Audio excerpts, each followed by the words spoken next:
ပွဲစဉ်ခုနှစ်65 kg ဝေးတန်းအတွက်ရှင်ပြိုင်ကြမဲ့ဖိုက်တာများနဲ့မိတ်ဆက်ပေးပါမယ်ခင်ဗျာ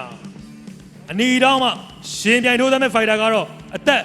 20အရက်6ပေဝိတ်65 kg ဝေးတန်းဖြင့်ရှင်ပြိုင်ပြီး Strong Whistler Club မှာရန်ကုန်ဗဟန်းသားဖိုက်တာ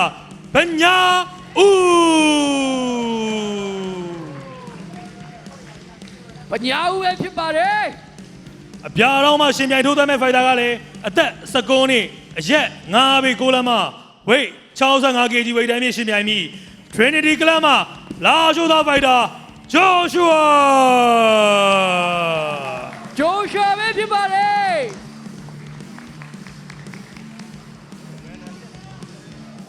နောက်တော့တွေလုံးဝမတိုက်ခိုက်ဘူးဟုတ်ပြီနော်ဘောတွေမကန်ဘူးဟုတ်ပြီလားရပြီနော်ချိတ်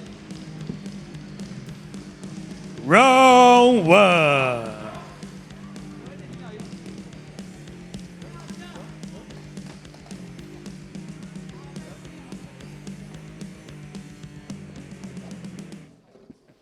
ပွဲစဉ်ဖြစ်မြောက်ရေးအတွက်စပွန်ဆာပေးတာတော့လေပိုပိုက်တာမြန်မာမှာဖြစ်ပါတယ်ဗျကဲ Oregon တကားပဲပြီအပြေရှာရတော့မယ်ပွဲကွက်စုံနဲ့ပညာဦးနဲ့ဂျိုရှူပါပေါ့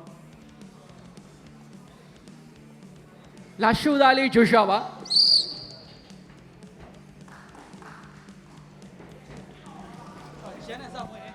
ဂျက်ပလင်းနဲ့စောက်ဖွင့်လာတယ်အိုးအခွဲဆုံးတယ်ဆိုတာဒါမျိုးအိုးကျွန်တော်တို့ဒါပွဲပြပြီးတတ်ဖို့ရှိတယ်ဗျအိုးပြီးတော့ပါပြီမတင်မတဲ့မားလေးတစ်ခုကနေပေါ့ပညာဦးရဲ့ကွက်ထဲကိုဝင်သွားပါလားခင်ဗျာဒီရဲ့တစ်ချုံနဲ့ပွဲပြီးပါတောင်းမြောက်ဝေးလိုက်ကျွန်တော် concussion လေးနည်းနည်းဝင်သွားတဲ့အချိန်ဒီမှာဗျပညာဦးပဲဖြစ်ပါတယ်3M ready တဲ့မှာ second ပိုင်းနဲ့ပွဲပြတ်တဲ့ fighter တွေနဲ့တယောက်ပဲဖြစ်ပါတယ်ခင်ဗျာ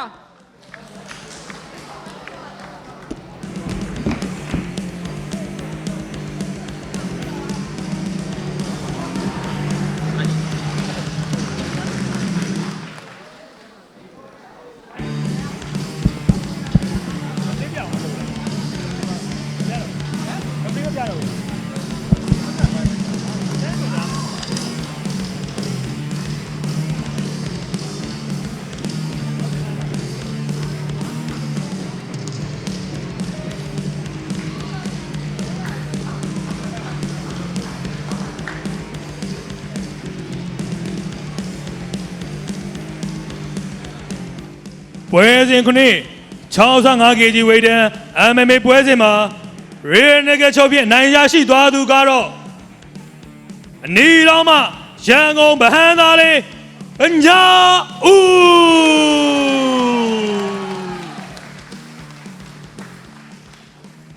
โอเคပညာဦးကြီး congratulation ဘလို့ခံစားတက်ပြောပါဦးပြည်သက်ကြီး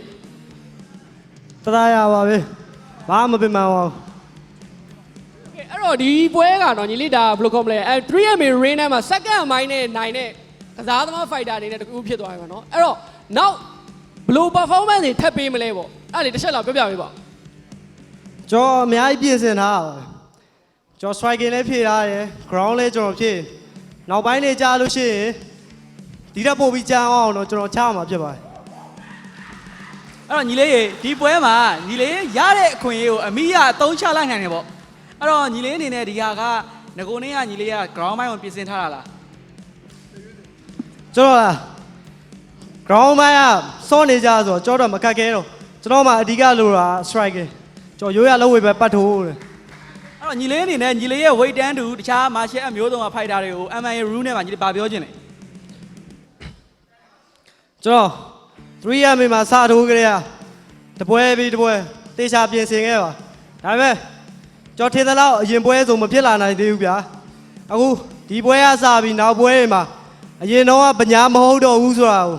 65 kg မှာတက်တည်ပြခြင်းပါတယ်โอเคပညာဦးကလက်ကုပ်တီးပေးကြပါဦး